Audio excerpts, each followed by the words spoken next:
मेरा नाम है अमित खट्टर और हम कर रहे हैं पावर मिल 2020। आज हम कुछ चीज़ें करेंगे, जैसे हम पावर मिल 2020 के अंदर के बैच प्रोसेसिंग को कैसे यूज़ कर सकते हैं।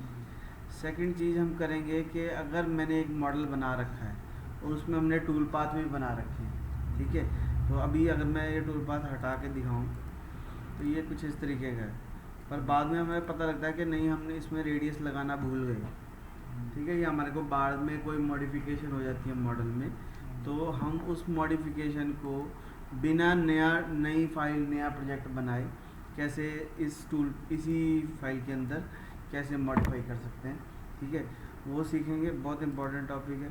थर्ड चीज़ सीखेंगे कि हम किसी पर्टिकुलर एरिया की फीड कैसे चेंज कर सकते हैं। जैसे यहाँ पे दिख रही है हमारे को कि किसी पर्टिकुलर एरिया में हमारे को फीड रेट ज़्यादा चाहिए या कम चाहिए, वो कैसे कर सकते हैं।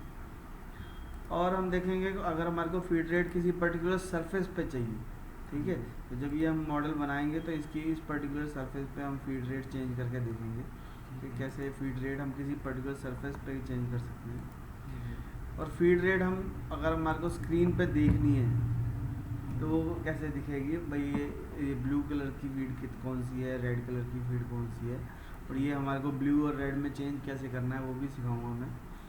और लास्ट चीज़ हम देखेंगे, यहाँ पे देखो शॉर्टकट की में हमारे पास फीड आ रहा है, तो ये स्टेटस बार में अगर आपको कोई शॉर्टकट की ऐड करनी है तो वो कैसे करेंगे, ठीक है। तो शुरू से लेके एंड तक वीडियो देखेंगे तो बहुत इजीली समझ में आ जाएगा। तो इस प्रोजेक्ट को बनाने के लिए सबसे पहले मैं ये दोनों टूल पार्ट डिलीट कर देता हूँ ताकि शुरू से समझाया जा सके। तो जो टूल पाथ आपको नहीं चाहिए उसको हम डिलीट कर सकते हैं। एक्टिव नहीं होना चाहिए वो, ठीक है, ना बाउंड्री एक्टिव होनी चाहिए। हम शुरू से भी बना सकते हैं, तो शुरू से बना लेते हैं। एक बार इसको क्लोज कर देता हूँ ताकि बिल्कुल क्लियर हो जाए। अभी हमारा ये मॉडल है, मॉडल में भी हम यहाँ पे अंडू कर देता हूँ मैं।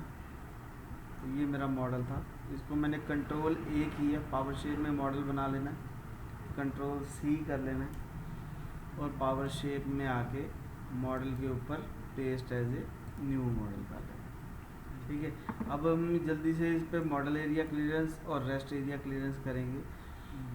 तो सबसे पहले हम आ जाते हैं होम में, टूल पाथ। तो हमारे को मॉडल एरिया क्लियरेंस का टूल पाथ चलाना है, ठीक है। आप कोई भी प्रोग्राम चला सकते हैं, कोई ज़रूरी नहीं है मॉडल एरिया कराना है। आप फिनिशिंग के जो भी आपको इसमें प्रोफाइल में ड्रिल करना है, कोई भी आप ऑब्जेक्ट हो सकता है, उस चीज़ को आप प्रोग्रामिंग में यूज़ कर सकते हो, ठीक है। कुछ मैं वैल्यू दे देता हूँ जल्दी से। अभी मैं मॉडल एरिया क्लियरेंस नहीं सिखा रहा, मैं सिखा रहा हूँ कि मॉडिफाई कैसे करना है, ठीक है। तो ब्लॉक कैलकुलेट कर दिया, टूल कैलकुलेट कर दिया, लिमिट दे देते हैं। तो लिमिट में मैं ये कर्व सेलेक्ट कर लेता हूँ फास्ट, ठीक है। अगर आपको मॉडल एरिया क्लियरेंस देखना है तो डिस्क्रिप्शन में मेरा लिंक है, वहाँ पे जाके आप मॉडल एरिया क्लियरेंस का ट्यूटोरियल कंप्लीट देख सकते हो, ठीक है। तो उसके हिसाब से ही हमारे को काम करेंगे तो हमारे को ज़्यादा इजी रहेगा। अभी देखो यहाँ पे फीड रेट कितनी है, यहाँ पे 1000 की फीड रेट है और प्लंजिंग फीड रेट 500 है, ठीक है। तो ये 1000 फीड रेट यहाँ पे नज़र आ रही है, तो हम इसको ओके कर देते हैं और कैलकुलेट कर देते हैं।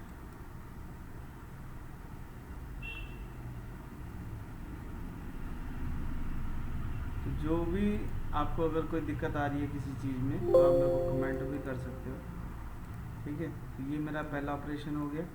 अब मैं इसी की कॉपी बना लेता हूँ एक रेस्ट मशीनिंग के लिए।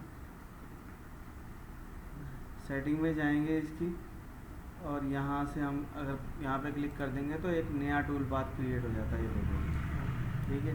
यहाँ पे 0 कर दिया हमने और रेस्ट मशीनिंग ऑन कर दी।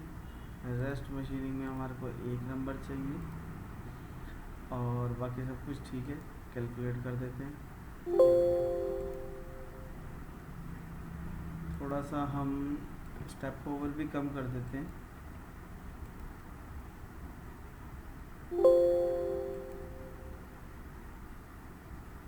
एक्चुअली हमने जो पहले वाला टूल पाथ बनाया उसमें मटेरियल छोड़ना भूल गए हम। मटेरियल जरूर छोड़ना है रेस्ट मशीनिंग के लिए, ठीक है।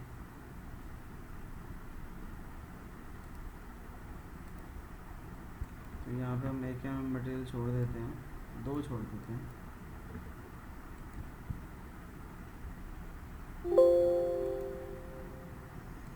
ठीक है, इसको भी दोबारा से कैलकुलेट कर देंगे। वीडियो देखने का बेस्ट तरीका क्या है कि कोई भी एक मॉडल बनाओ, उसमें 2-3 टूल पाथ बनाओ, और जैसे जैसे मैं यहाँ पे कर रहा हूँ वैसे वैसे करेंगे तो बहुत इजीली समझ में आ जाएगा कि हमारे को क्या चीज़ करनी है। अब मान लो हम इस कंडीशन पे पहुँच गए हैं कि हमारे 2 टूल पाथ बन गए।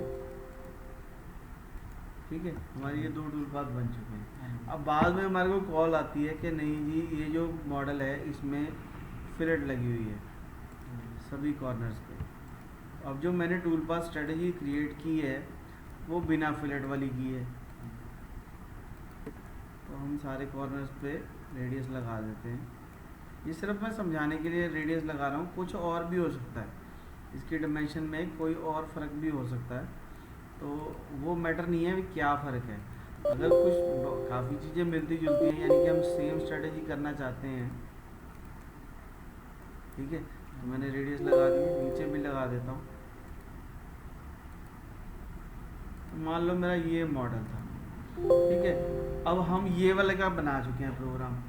अब हमारे को चेंजेस करने को बोला जाएगा, तो या तो तरीका है कि मैं इसको दोबारा से बनाऊँ सारे दोनों ऑपरेशंस को, तो उसमें मुझे फीड स्पीड का ध्यान रखना पड़ेगा, मुझे लीड्स लिंक का ध्यान रखना पड़ेगा, मुझे टूल पाथ स्ट्रेटजी का ध्यान रखना पड़ेगा, मुझे स्टॉक कितना छोड़ा था पहले में, दूसरे में कितना छोड़ा था, कौन सा टूल यूज़ किया था, बाउंड्री कौन सी बनाई थी, सारी चीज़ें दोबारा बनानी पड़ेंगी अगर मैं इसको दोबारा बनाऊँगा। तो आसान तरीका क्या है, इस मॉडल को कॉपी करो, Ctrl+A, Ctrl+C, और पावर मिल में आके यहाँ मॉडल के ऊपर राइट क्लिक करके paste as a new model कर दो। तो उससे हुआ क्या, अब यहाँ पे दोनों मॉडल हैं, 1 नंबर भी है, 2 नंबर भी है।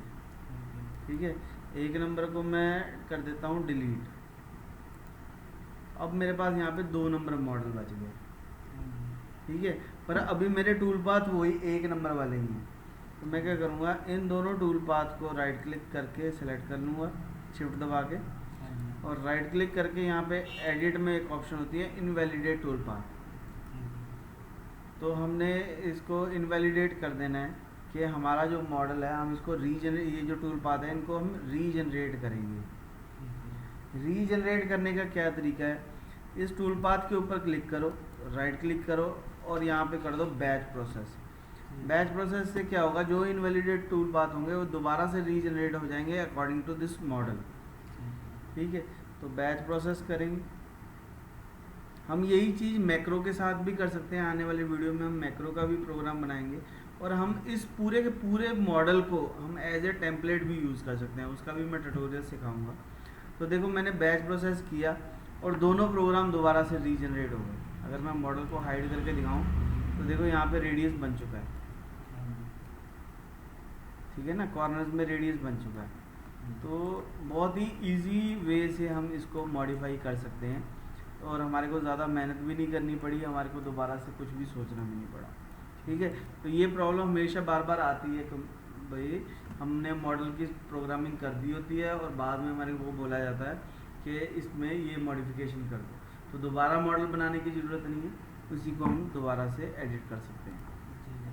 तो ये हमारा था फर्स्ट टॉपिक, जो कि बैच प्रोसेसिंग कैसे यूज़ करनी है और किसी टूल पाथ को स्ट्रेटजी को दोबारा से रीजनरेट कैसे करना है। ठीक है, अब नेक्स्ट चीज़ आती है हमारे को किसी पर्टिकुलर एरिया में, जैसे अगर मैं यहाँ पर टॉप व्यू में एक बाउंड्री क्रिएट करता हूँ, यूज़र डिफाइंड कंपोजिट कर्व से, मैं किसी पर्टिकुलर एरिया में, लाइक इस एरिया में मैंने एक रेक्टेंगल बना दिया, एक्सेप्ट कर देते हैं, ये मेरी एक बाउंड्री बन गई, और ध्यान रखना ये बाउंड्री एक्टिव होनी ज़रूरी है। ठीक है, अब हम चाहते हैं कि ये जो मेरा टूल पाथ है, ये मैंने सिर्फ समझाने के लिए कि मॉडल बना रहा हूँ, हम अपने हिसाब से बाउंड्री किसी भी तरीके की बाउंड्री बना सकते हैं कि हमारे को इस बाउंड्री के अंदर जो है वो फीड 1000 नहीं चाहिए, मुझे फीड कम चाहिए। ठीक है, या ज़्यादा चाहिए तो हम दे सकते हैं, कम भी कर सकते हैं, ज़्यादा भी कर सकते हैं। तो हमारे को करना क्या पड़ेगा, एडिट में जाएंगे और यहाँ पे कर देंगे update feed rate inside the boundary, यानी ये जो हमने बाउंड्री बनाई है इसमें फीड रेट को मैं अपडेट करना चाहता हूँ, तो कहता है परसेंटेज डालो। अगर हम 50 डाल देंगे तो ये 1000 है तो वो 500 हो जाएगी, ठीक है, तो 50% कम हो जाएगी। अगर हम 150 डाल देंगे तो उसके हिसाब से बदल तो हमें परसेंटेज डालनी है। तो मैंने कहा जी मुझे सिर्फ 10% कम करना चाहते हैं, ठीक है, तो ओके करेंगे, थोड़ा सा इंतज़ार करेंगे। तो ये देखो यहाँ पे ये जनरेट हो गया। अब देखने के लिए क्या करेंगे, हम इस मॉडल के ऊपर, ये जो टूल पास स्ट्रेटजी हमारी, इसके ऊपर राइट क्लिक करो, view feed rate. View feed rate on करेंगे तो ये देखो ये 100 हो गई, ये 500 हो गई, ये 1000, ठीक है, क्योंकि मैंने 10 लिखा तो ये 10 के हिसाब से उतने 100 फीड रेट हो गई, ठीक है। तो ये हमारे को अलग अलग कलर में भी नज़र आ रहा है, ठीक है। तो इसी तरीके से हम कहीं पे भी फीड रेट कम कर सकते हैं अपने। अब जब मेरा टूल पास चलेगा तो जब यहाँ पे पहुँच जाएगा तो ये 100 हो जाएगी, स्लो हो जाएगा, ठीक है। अब मान लो कई बार एक प्रॉब्लम और होती है कि हमारे को किसी, इसको मैं हाइड करता हूँ, हमारे को किसी रेडियस वाली जगह पे कम करना होता है फीड रेट को। तो उसके लिए क्या तरीका है, उसके लिए तरीका ये है कि हम क्या करते हैं, इसकी एक कॉपी बना लेते हैं। पहले एडिट करके हम यहाँ पे कॉपी टूल बात कर देंगे तो एक कॉपी बन जाएगी, ठीक है। तो मुझे बार बार चेंजेस नहीं करने पड़ेंगे, और इस टूल पाथ को कर लो एक्टिव। तो ये मेरा टूल पाथ आ गया। और अब हमने क्या करना है, यहाँ पे जाना है एडिट के अंदर, update feed rate chosen surface, ठीक है। मैं इसको हाइड कर रहा हूँ अभी। फिर राइट क्लिक करते हैं, edit update feed rate on chosen surface. तो वो पूछ रहा है कि एक नया सेट बनाओ और सरफेस सेलेक्ट करो भाई जहाँ पे तुम्हारे को फीड रेट कम चाहिए, ठीक है। तो मैंने इतने एरिया को सिलेक्ट कर लेता हूँ, शिफ्ट दबा के कर लेना है, ठीक है। सिर्फ वही सरफेस सेलेक्ट करनी है जहाँ पे हमारे को फीड रेट कम चाहिए। तो मैंने, चलो इसको भी सेलेक्ट कर लेते हैं, ठीक है, इस साइड से भी कर लेते हैं, ठीक है। अब इधर हमारी अलग है, इधर मैं अलग कर रहा हूँ ताकि फ़र्क पता लगे। अब हमारे को मॉडिफाई फीड रेट कितनी चाहिए, मैंने कहा जी मुझे 800 चाहिए। तो हम यहाँ पे सिलेक्ट कर सकते हैं एक्वायर, ठीक है भाई, जो सरफेस हमने सिलेक्ट किया है उसको एक्वायर कर लो। अब यहाँ पे आ रहा है एक 16 का डिस्टेंस। अभी जब हमने देखा था यहाँ पे दो ही कलर थे, एक ब्लू था और एक रेड था, है ना। तो जब रेड से ब्लू में आ रहा है तो वो एकदम चेंज हो जाए, यानी कि 1000 में आते आते एकदम वो 500 हो गया, ठीक है। तो वो थोड़ी सी प्रॉब्लम होती है। हम चाहते हैं कि 16 mm का डिस्टेंस या हो कम से कम जब फीड रेट चेंज होनी हो। तो मैं दिखाता हूँ ये 16 mm कहाँ पे है। इसको जस्ट हमने अप्लाई करना है, ओके करेंगे, कैंसिल करेंगे तो ये देखो यहाँ पे फीड रेट जो है कुछ चेंजेस आ गए। यहाँ पे देखो, इसके ऊपर राइट क्लिक करेंगे, शो व्यू फीड रेट करेंगे तो ये देखो अब ये धीरे धीरे धीरे धीरे चेंज हो रही है।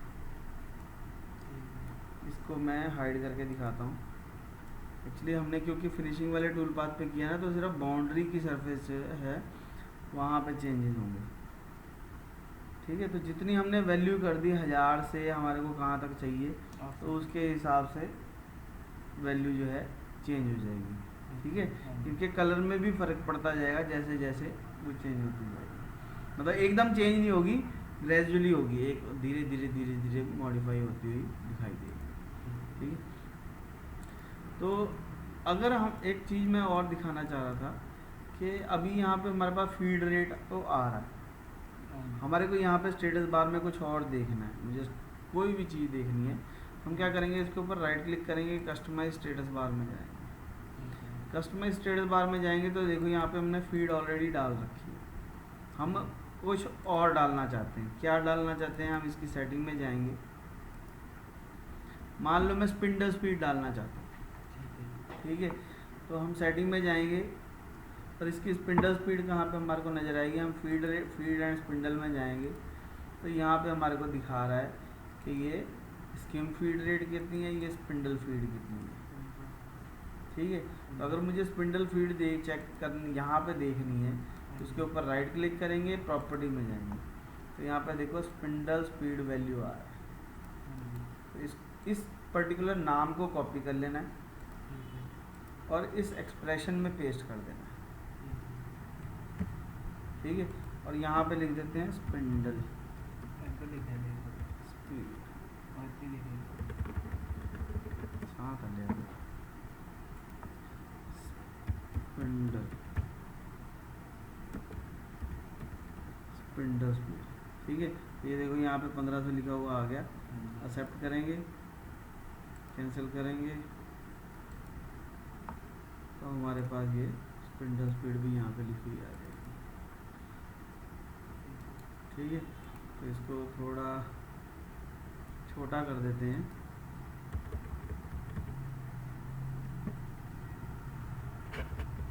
ठीक है, अगर हम किसी को बंद कर देंगे तो वो बंद भी हो जाएगी।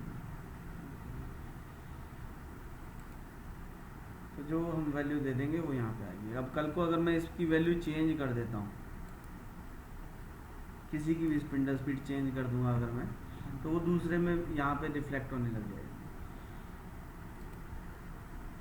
अगर मैं यहाँ पे फीड रेट चेंज कर देता हूँ, 2000 कर देता हूँ, कैलकुलेट,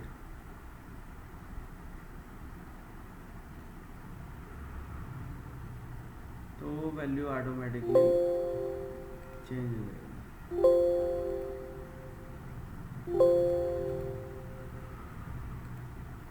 ठीक है, पर्टिकुलर इसी टूल पाथ के लिए नहीं, अब हम किसी और में जाके देखेंगे, किसी और को एक्टिव कर देंगे तो उसकी फीड स्पीड दिखाने लग जाएगा। तो ये आज हमारे कुछ टॉपिक थे। नेक्स्ट ट्यूटोरियल में हम देखेंगे कि पैटर्न कर्व की हमारे पास बहुत सारी कमांड्स होती हैं, तो शुरू से लेके एंड तक देखेंगे तो पैटर्न कर्व भी समझ में आ जाएगा। उसके बाद हम देखेंगे बाउंड्री का टूल पाथ, बाउंड्री कैसे कैसे क्रिएट करनी है। ठीक है, तो अगर वीडियो पसंद आए और आपको अगले चैनल पे देखनी है अगली वीडियो, तो चैनल को सब्सक्राइब कर लेना है। और अगर वीडियो पसंद आई है तो लाइक करना है कि आपको कौन सी चीज़ इसमें सबसे बढ़िया लगी, और अपना नाम भी ज़रूर लिखना है कि आप कौन लोग जो है वो हमारी वीडियो देख रहे हैं। ठीक है, ताकि पता लगे कौन कौन बढ़िया से देख रहे हैं। अपना नाम लिखोगे तो पता लगेगा भी बाकी वीडियो देखिए।